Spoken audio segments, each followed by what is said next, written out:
கிறிஸ்துக்கள் பிரியமான தேவனுடைய பிள்ளைகளை, இந்த நாளின் காலை நேரத்தில் இயேசுவின் நாமத்தினால் உங்களை அன்போடு வாழ்த்துகிறேன். தேவனுடைய சமாதானம் இந்த நாளிலே உங்களோடும் உங்கள் குடும்பத்தோடு கூட இருப்பதாக.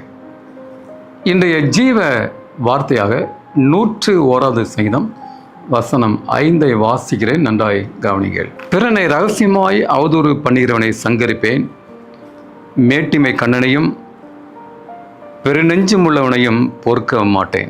எனக்கு அன்பான தேவனுடைய பிள்ளைகளே, ஒரு அருமையான ஜீவ வார்த்தையை வாசிக்க கேட்டோம்.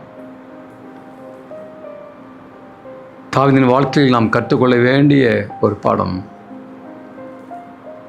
பிறனை ரகசியமாய் அவதூறு செய்கிறவனை சங்கரிப்பேன். பிறனை கெடுத்து வாழ்பவன், பிறருக்கு அநியாயம் செய்கிறவன், அவனோடு பழகி உறவாடி அவனுக்கு தெரியாதபடி ரகசியமாய் அவனை கெடுத்து பேசுகிறவன்,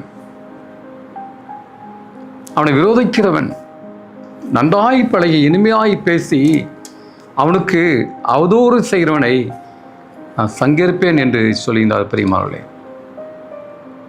கிறிஸ்தவ வாழ்க்கையில் அது மோசமான குணம். கூட இருந்து குழி தோண்டுவது என்று சொல்வார்கள். எவ்வளோ பேருடைய வாழ்க்கையை பார்க்கிறோம் பெரியமானவர்களே. இது கிறிஸ்தவ பண்பு கிடையாது. இப்படிப்பட்டவனை சங்கரிப்பேன் என்று தாவீது சொல்கிறார் பெரியமானவர்களே. ஆண்டு பிரியமல்லாத ஒரு வாழ்க்கை. நம்மோடு பேசி பலவர்களுக்கு நாம் தீங்கு நினைக்கக்கூடாது. அவர்கள் இல்லாத நேரத்தில் அவர்களை குறித்து நாம் விரோதமாய் பேசக்கூடாது. அவருடைய குறைகளை சொல்லக்கூடாது. அப்படி குறைகளை சொன்னால் நேரடியாக சொல்ல வேண்டும் பிரியமானவர்களே. ரகசியமாய் அவதூறு சொல்லக்கூடாது.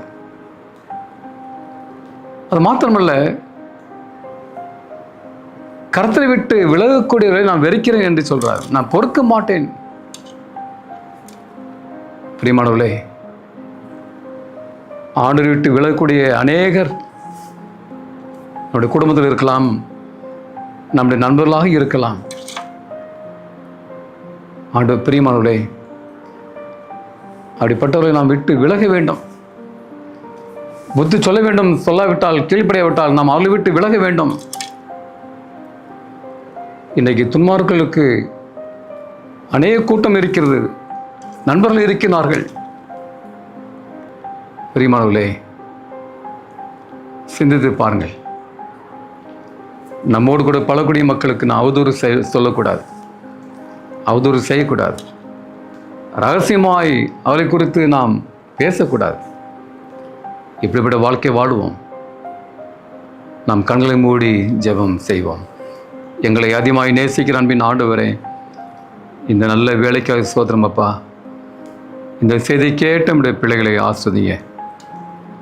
நான் பிறனுக்கு விரோதமாய் நான் தீங்கு நினைக்கக்கூடாது, அவதூறாய் பேசக்கூடாது ஆண்டவரே. உம்மை விட்டு விழக்கூடிய மக்களோடு நாங்கள் உறவு வைத்துக் கொள்ளக்கூடாது ஆண்டவரே. இல்லை, காத்துக்கொள்ளுங்க. உங்களுடைய பிள்ளைகளினாலே பாதுகாத்து கொடுங்க, வழிநடத்துங்க. தேவைகள் பாரங்கள் சந்திங்க. இயேசு நாமத்தினால் வேண்டிக் கொள்கிறோம் பரலோகத்தின் பரம தந்தையே. ஆமீன், ஆமீன். கர்த்தருடைய ஆசீர்வாதம் உங்களோடு கூட இருப்பதாக. ஆமீன்.